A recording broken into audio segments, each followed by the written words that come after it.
to endure me for a little bit. I'm sure you'll be running for that ring, punch my in the face after you put up with me. This fight has the potential of being one of the best heavyweight fights on these shores for a long time. We've got all the ingredients. 2 British fighters fighting for a world title in a British ring, supported by British fans. We've got a 95% knockout ratio between the pair of you. Someone's getting knocked out or battered to submission. So whilst we have this moment to share, let's have a little chat. Fabio, your first defence of a world title, it's a voluntary defence. Your mandatory was Moses' Atonement. Why'd you pick Daniel? Is this an easier night's work for you? I'm not known for picking easy nights work. I'm known for picking the best, biggest challenges out there. Before Daniel was Joseph Parker, and after him, once I'm done with him, I'll be picking the best names out there as well. Daniel, which Daniel Dubois are we going to get tomorrow night? Are we going to get the Daniel Dubois that strode into Wembley Stadium, destroyed Anthony Joshua? Or are we going to get the Daniel Dubois that some people say didn't turn up against Alexander Usyk? No, I'm ready to seek and destroy. You know, I'm ready to turn up, man. I'm on it.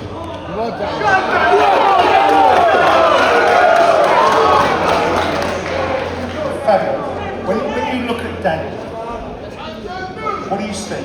Do you see a fearsome opponent, or do you see someone that folds when it comes on top? Before you answer, let me say what you said to me a few months ago on TalkSport. You said, if I get on top of him, get in his face, make him feel that what he's doing isn't working, he quickly snowball. And you've gone on to say recently, your mentality runs at a 10, and his varies from a 2 to a 7. What are you facing? I think that's the question, isn't it? What am I facing here? I think we'll find out on Saturday night, because I stand by those words. He does vary. He does change from a 2 to a sometimes 6, 7, 8, 9, whichever. And in some performances he has done well. But you take the Usyk, for example, he hasn't done well. You take the Kevin Lerena fight, for example. He didn't do well in that one either. Like, yeah, okay, he come out and got the win. There was multiple times in that fight where he was taking knees without even being touched. Didn't take a punch, didn't take nothing on the chin, just went down and took a knee. And yeah, okay, and he showed some and came back around and got the win. But look, once you've opened that door, once you've shown that bit of your character, all that leaves is space for people like me to expose it. You got any reaction to that, Daniel? I'm just, talking's done now, I'm just ready for war. Both of you boys share a couple of things in common, 3 things in common. Your professional career started on the same date. You both got 95% knockout rates, but both of you were elevated to world title level, world title status. He, I would imagine, got his validation against Anthony Joshua. Is he your validation? Yeah, look, our circumstances are slightly different. I was elevated a week or 2 after having the fight. Like, it could have just very easily been put on the line if Alexander Usyk wasn't holding on to the belt. But for me, this is the all-crowning, all-coming together moment of hearing and still in the ring, having that belt handed to me, being awarded, having my hand raised on the night. Daniel, Parker, Hooney, Clark is not Usyk, Joshua, and Hergovich. How big a step up for him? He's facing Daniel Dubois, let's see what he's got. Talking's done.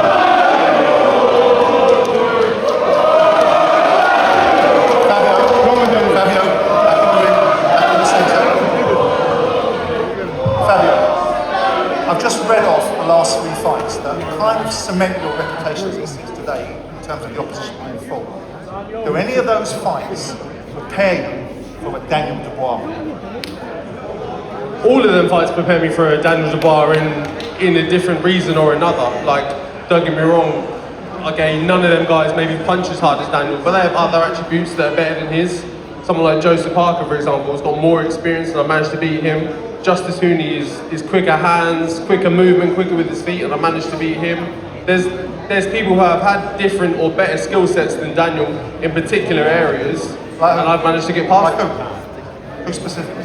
Justice Hooney, for example, is a better boxer than Daniel.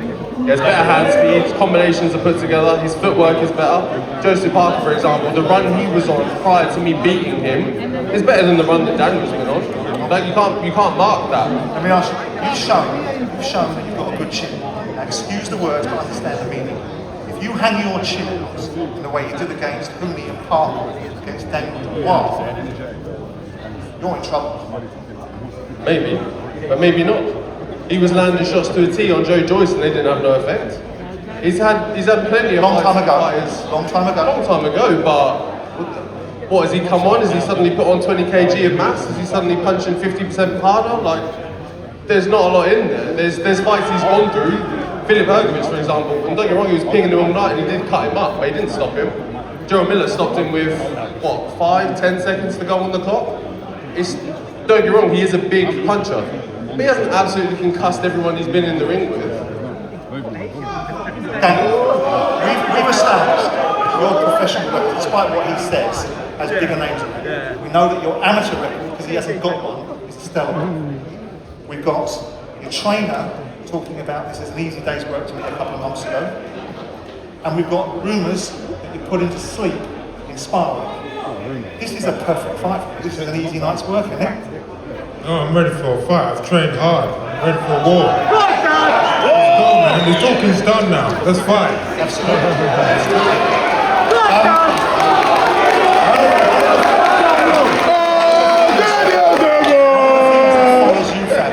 Is the observation that you're lucky. He's made it. When you look at the career paths that you've both taken, who do you think's had the more challenging career to get to where you are today? It's hard because I'm not going to discredit the achievements that Daniel's had and the opponents he's gone against and the people he has built. Like if you want to talk about that back end or that top 1% at the end of the division, he has faced more of those guys and he has beaten more of those guys. I will give him that credit. Elite level fighters. He has, 100%. But that is no bearing or no sway on this fight. It's not going to change anything on the night. You can't bring all that in with him. You can't bring his record in the ring with him. It's only me and him once that bell goes. Daniel, he's unbeaten, you know, and we've talked about the quality competitions being in, but he's unbeaten. Right?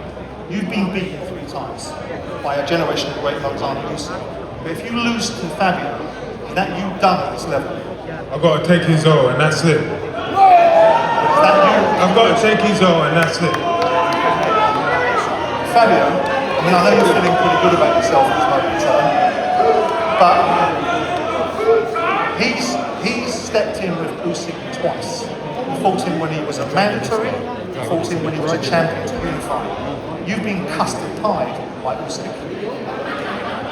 And in favour of a kickboxer, right? Where does that put you in the great scheme of things? I don't know, but does that make me worse or does it make me better? Who knows? If the great all-beat Alexander Usyk is, some would say, taking a dive to stay away from me, then does that make me more scary or less scary than Daniel? Who knows? But it's a relevant comparison. It's a question for both of you. If you want to jump in if you want to. No, I'm sure Daniel's got loads to say. Don't be facetious. Don't be facetious. We've heard a lot about landlords in this division. Are either one of you two going to be landlords, or are you just squatters waiting for Moses Atoma to come along and take possession? Over to you, mate. Do you want to start that One fight at a time. I get through this guy and then whoever else next. Jump in? Yeah, look, one fight at a time. Okay, all right. So potential squatters then. Fabio, you call him a bin bag, and then you try to dress it up, you facetious sod, as a compliment. Why'd you call him a bin man? I ran out of good answers, I'll be honest with you. They asked me about 6 or 7 other fighters beforehand. I said Tyson Fury would go work at Butlins. I said Chisora would be working with donkeys or something. Like, I ran out of good, funny answers, so all I had left for him was a bin man. I don't know why it's upset him so much. I didn't say it was a bad job. It's a good, respectable job. My own coach, by the way. My own coach, by the way. My own coach, Robert Hodgins, was a bin man for 5 years. He's a man I love and respect. Right, so you meant that as a compliment. Okay, well he could have come back and said, well, you were a recruitment consultant. Good job, you got a job to go back to because I'm going to knock you back. There you go. I wouldn't have been upset if he had said that though. Daniel, before we bring this to conclusion because I know you're getting itchy feet. If I'm at a loss tomorrow afternoon and I've got nothing better to do, is there any parties at your house that I can get an invite to? Right, fellas, before we round this off, let's have a look. There's been some polls run amongst the fans about how they see this fight going. So let's have a look at the statistics that we've got to illustrate how they think you boys are going to fare. Right, what we've got is 61% of people think Fabio Wardley is going to win this fight, 54% by knockout, 7% by points, 33% think Daniel, you're going to win, and 6% by points. So 87% of people think this fight is going to finish by knockout. I would think that's a pretty safe statistic with 95% knockout ratios between you two guys. We've got another poll, if it's ready to come up. Who's the biggest hitter?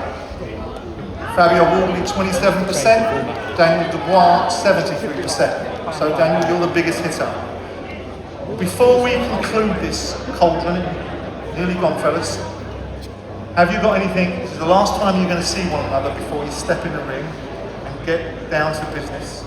Have you got anything you want to say to one another or any messages you want to say to the lucky viewing public that are going to see you two boys tomorrow night? Look, I'll echo the same sentiment I left off with the press conference yesterday, is that look, I hope he's in shape, I hope he's ready to go, I hope he's in the best shape of his life, I hope he's trained hard, the team have got the game down to a T, and I hope he's coming to bring a fight tomorrow, because everyone out here has given us a little taste of what the feeling's going to be like tomorrow night, and I think it's going to be even better once we get in that arena, so I'm looking to deliver a big night for the fans, and I can only hope he is too. I'm here to fight, man. I'm going to put him to sleep tomorrow. Yeah!